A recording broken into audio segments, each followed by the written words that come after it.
करोडो रुपयाची अब्जावधी रुपयाची प्रॉपर्टी असून सुद्धा जर जीवनामध्ये सुसाईड करावा लागत असेल, आत्महत्या करण्याची वेळ जीवनात येत असेल, तर ते सुख गेलं कुठं?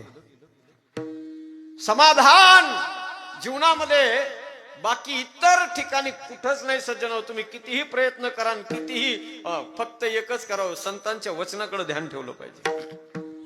साईत ना दीजिए जामे कुटुंब समाय, मैं भी भूखा ना रहूं, साधु भी भूखा न जाय.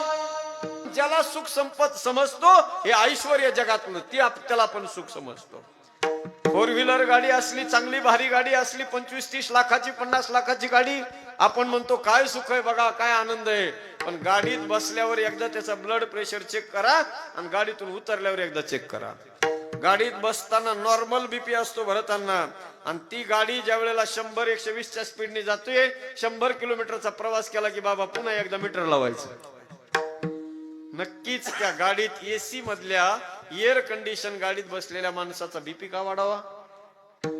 काय आवश्यकता आहे? एवढ्या चांगल्या गाडीमध्ये, 50 लाखाच्या गाडीमध्ये बसूनही, फ्लाईट मध्ये, विमानात बसून जर तुम्ही हवेमध्ये सैर करत असाल तरी जर तुमचा बीपी वाढत असेल तर नक्कीच त्याच्यात समाधान नाही.